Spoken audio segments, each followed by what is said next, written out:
Oh wow, that's bright. After Spider-Man No Way Home swung into theaters, it made almost $2 billion. So today I'm going to rank the top 10 highest grossing films of all time.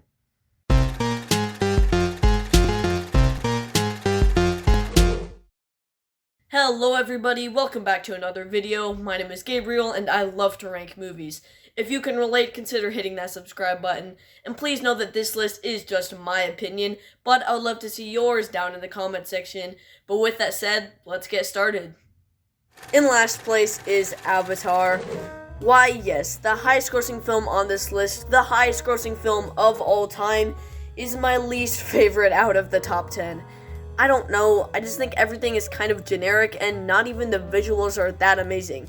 I can see why people thought they looked incredible back in 2009, but today they are just adequate.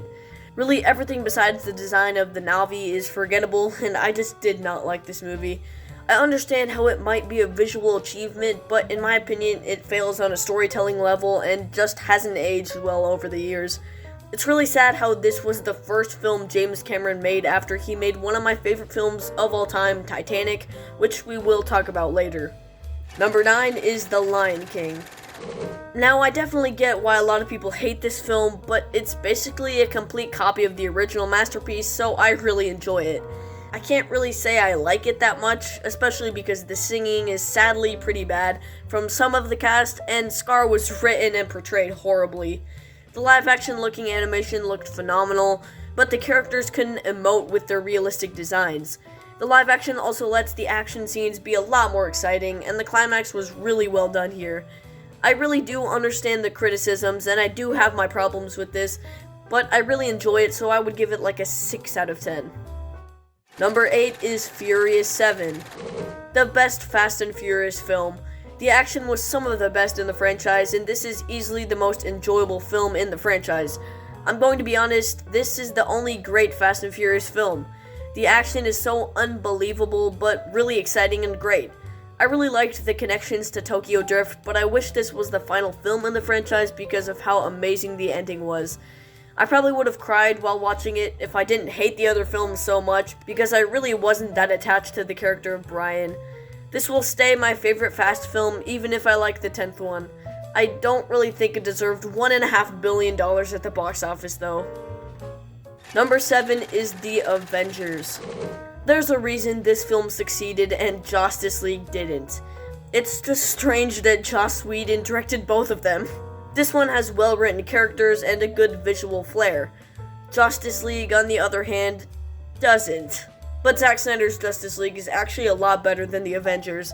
The characters don't need full development because the foundations were already laid by the individual movies of almost each one in the Avengers, and that's one of the things Justice League failed on. That film was introducing multiple characters in a film that was less than 2 hours by 1 second. I've always found the Avengers kind of long, and some of it is kind of forgettable except for that third act, but I still really like it. I have no clue what the costume designers were thinking when designing Cap's suit in this. Number 6 is Star Wars: The Force Awakens. Disney's Star Wars movies get a lot of hate, especially the sequels, but I think that The Force Awakens proves they can make good Star Wars content. Oh, and The Mandalorian was really great, and Episode 6 of The Book of Boba Fett was phenomenal. Now, one of my many controversial opinions is that I think Rise of Skywalker is the best of the sequel trilogy, but this is a close second. The Last Jedi just sucks. I really like this one, and I do understand why people kind of soured on it because of the other films, but I thought they were able to bring back and create new amazing characters that made this film really entertaining.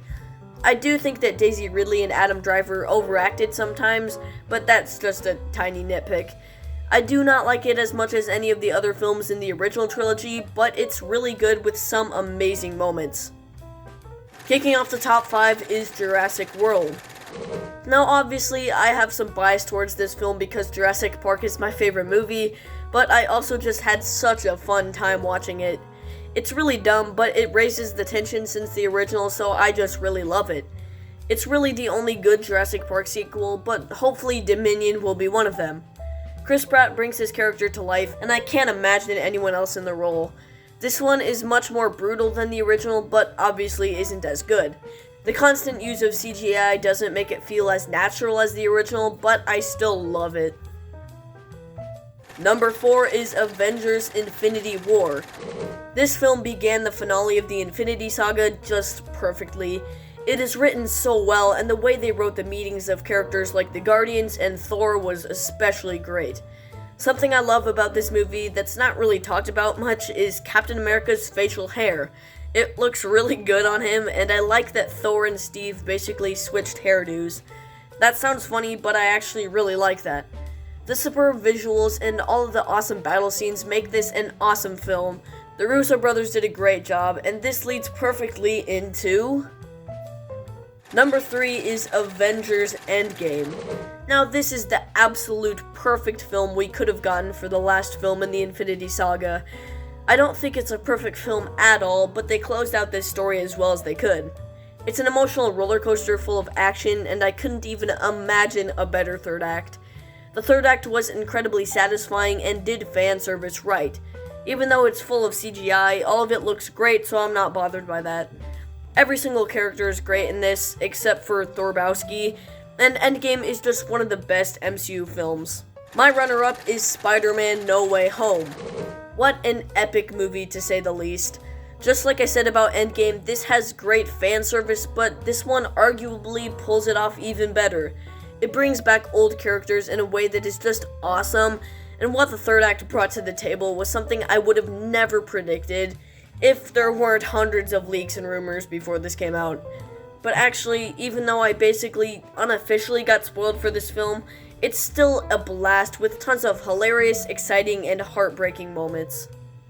But easily in first place is Titanic. This film blew me away. I usually find long movies like this hard to watch and sometimes boring, but there was something about this film that kept my interest for the whole time. The first half is mostly focused on solidifying Jack and Rose's romance, which, by the way, it does adroitly, and then the second half focuses completely on the ship sinking, which just hits you so hard. I don't think it necessarily needed to be over 3 hours, but frankly, I don't care because it's one of my favorite films ever made. The acting and visual effects in the second half are just so unbelievably prodigious, and they just made for such a gripping, volatile, and poignant experience that I wish I could have for the first time again.